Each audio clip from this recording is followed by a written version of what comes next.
अस्सलाम वालेकुम नाज़रीन, हाईटेक न्यूज के खबरनामे में आपका खैर मकदम है। मैं हूं नेहा खान। नजर डालते हैं आज की अहम खबरों पर। आदिलाबाद वार्ड नंबर 15 में बल्दी इंतखाबात की गहमा गहमी। मोहम्मद रफ़ीक या मोहम्मद तौफीक कांग्रेस टिकट के मजबूत दावेदार। आदिलाबाद मुस्तकिल के सुंदरिया नगर और खुर्शीद नगर के रिहायशी सीनियर सियासी, समाजी और हरकियाती क़ायद मोहम्मद रफ़ीक अपनी बेलौस अवामी खिदमत के बाइस अवामी तवज्जो का मरकज़ बने हुए हैं। उनकी तवील खिदमत को अवाम नाकाबिले फरामोश करार दे रही। बल्दी इंतखाबात के पेश नज़र अगर वार्ड नंबर 15 जनरल ज़ुमरा में आता है और कांग्रेस का टिकट मोहम्मद रफ़ीक या उनके फ़र्जंद मोहम्मद तौफीक को मिलता है तो वो पूरी तैयारी के साथ इंतखाबी मैदान में उतरने के लिए आमदा हैं। वार्ड नंबर 15 में तकरीबन 3000 वोटर मौजूद हैं, जहां बुजुर्ग मर्द व ख़वातीन के साथ साथ तमाम मज़ाहिब से ताल्लुक़ रखने वाले अफराद मोहम्मद रफ़ीक की हिमायत के लिए नज़र आते हैं। आज सुंदरया नगर 15 नंबर वार्ड में आज मकसद क्या है बोल तो कंदी श्रीनिवास रेड्डी साहब के आदेश से ये जनरल आज तक वार्ड था। 2 बार भी इलेक्शन हुए तो यहाँ पे SC ST BC था, BC नहीं था, BC होने वाला है बोल के हमको इतला मिली आज ऑफिस की तरफ से।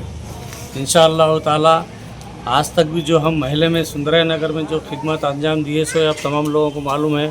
हम आज तक भी हमारे को रिजर्वेशन रहने की वजह से खुर्शीद नगर सुंदरया नगर में हम कोशिश नहीं करें कि भाई काउंसलर के लिए कॉन्टेस्ट करने के लिए। आज कहने का मतलब ये है कि आज सुंदरया नगर में जो CC रोड्स ढलाई सो है तो लाला राधे श्याम के पीरियड में फर्स्ट में हम काउंसलर नहीं थे, पर हम यहाँ पर कोशिश करके रोड्स डालने लगाए। और दूसरी बात क्या, हिंदी स्कूल नहीं था यहाँ पे, जो आज भी मेरे नाम से प्रोसीडिंग है। जो मार्केट के पीछे जो स्कूल का है बजट 10 लाख का, वो मेरे नाम से आया था कि भाई डेवलपमेंट सुंदरया नगर को अपन करेंगे बोल के। इंशाअल्लाह ताला अगर रिजर्वेशन हटता है तो मेरे फर्जन तौफीक अहमद साहब है और मैं हूँ, हमारे फैयाज साहब है। जो भी एक इंसान महिला की तरफ से कॉन्टेस्ट करेंगे तो हमारे ख्वाहिश है कि कांग्रेस का झंडा यहाँ पर लहराना बोल के है। जो जिद्दोजहद हम जो 2 साल कंदी श्रीनिवास रेड्डी साहब के पीछे करते आ रहे, तो हमारा एक ही मकसद है कि हमारा CM रेवंत रेड्डी साहब जो आदिलाबाद के लिए जो दत्ता को लिए सो है, उन्हें गोद लिए सो है आदिलाबाद, जो यहाँ पर इंदिरा माँ के घर दिए 60 घर अभी तक आए अपने को।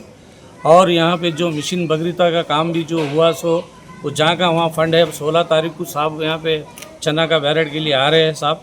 तो वहाँ पे बोलने का मतलब ये है कि हम अगर काउंसलर के लिए कॉन्टेस्ट करें तो महल्ले वाले अगर जीता है हमारे को, तो जो 6 गारंटी हमारे रेवंत रेड्डी साहब जो वादा किए सो उसको हम जहाँ तक हो सके वहाँ तक 200 यूनिट करंट की बात रहने दो या RTC की बात रहने दो।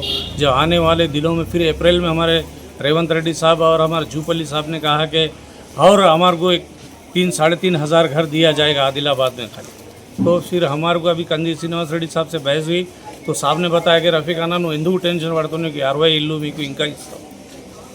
कहने का मतलब ये है कि सुंदरया नगर में कांग्रेस का टिकट हम ला के अगर कॉन्टेस्ट करेंगे तो डोर टू डोर हेल्प करके जहाँ तक हो सके वहाँ तक वार्ड वालों के लिए जितने हो सके उतने फ़ायदे करेंगे। आप सियासत में कब से हैं? मैं सियासत में 2000 से हूँ सर।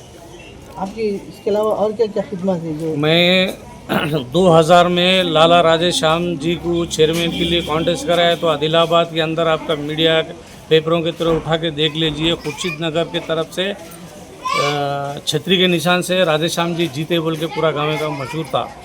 फिर उनका इंतकाल होने के बाद में मैं मेरे खुद प्रोफेसर जोगेंद्र कवाड़ी साहब की पार्टी लेके आके 13 काउंसलर को मैं कॉन्टेस्ट कराया मेरे पैसे से। वो छोटी सी गलती हो गई जो समझ के या ना समझ के, उसलिए उसमें कुछ नहीं तो 5 से 6 कैंडिडेट इंशाल्लाह जीतने के लिए तैयार थे। और वो उस पीरियड में हमारे को कांग्रेस गवर्नमेंट से ऑफ़र भी आया था। फयाज भाई हयात है उनके सामने कि हमारे को कांग्रेस गवर्नमेंट अभी जीत जाओ, आने वाले दिनों में आपको चेयरमैन का चांस दिया जाएगा। तो हमने उसको भी ठुकरा दिया। बाद में तेलंगाना उद्यम जब चालू हुआ, जो माइनॉरिटीज़ के तरफ से मैं अकेला मुसलमान जो कॉन्टेस्ट करा, अमरनाथ दीक्षा पे करा, वंटा कार्यक्रम हुआ, रास्ता रुका हुआ, धरना हुआ तेलंगाना उद्यम के लिए। जो श्री कृष्ण कमेटी और PS दुग्गल साहब जिस टाइम पे आए तो उन्होंने सर्वे किया, इस टाइम पे बताया कि मुसलमान को तेलंगाना की क्या ज़रूरत है। तो हमने कहा कि नौजवान बच्चों को हमारे जो फ्यूचर आने वाले दिनों में जो एजुकेशन है 10th पढ़े वाला बच्चा रहने दो या इंटर पास करने वाला बच्चा रहने दो, उनको नौकरी के चांसेस रहते साहब।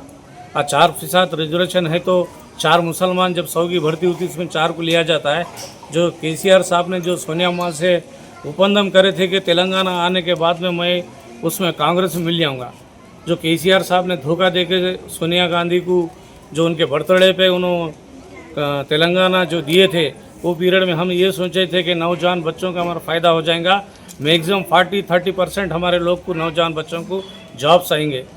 जो इतना बड़ा आदिलाबाद के अंदर देख लीजिए, वो दवाखाना जो है सुपर स्पेशलिटी रहने दो या पुराना निम्स रहने दो, उसमें डॉक्टरों की कमी रहने की वजह से हालात देख लीजिए।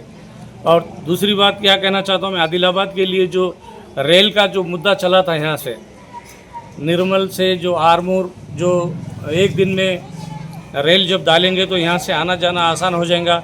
एक दिन आदमी क्या करेंगे, आदिलाबाद में सुबह से शाम तक हैदराबाद जाएगा, हैदराबाद से आदिलाबाद में आएगा। वो उद्यम भी हम भी थे, उसका नाम क्या था, आदिलाबाद आरमूर रेल का जो धरना जो आरएमबी गेस्ट हाउस के सामने चला, हम इतने अंजाम दिए साहब। और इतने एमएलए के लिए कॉन्टेस्ट किए, क्या कौन सी पार्टी है, IUML, उससे भी मैंने एमएलए के लिए कॉन्टेस्ट करा। मेरा मकसद एक ही है साहब कि हम कुछ नहीं रहे कि वार्ड को डेवलप करें। इंशाअल्लाह ताला अगर काउंसलर का टिकट हमें आता है या हमारे बच्चे को जो होगा तो उसमें हम जान हमारी लगा दे के काम करेंगे वार्ड डेवलपमेंट के लिए इंशाअल्लाह। वार्ड नंबर 15 की आवाम से आपकी क्या अपील है? आवाम की अपील ये है कि भाई आपको हमारे को एक मौका दो एक बार, और वार्ड डेवलपमेंट के लिए हम क्या करेंगे। रेवंत रेड्डी साहब हमारी गवर्नमेंट है, आने वाले दिनों में इंदिरा घर रहने दो या 200 यूनिट करंट रहने दो, जो भी जो 6 मैनिफेस्टो में दिया गया है वो जहाँ तक हो सके वहाँ तक हम कामयाब करें। शुक्रिया।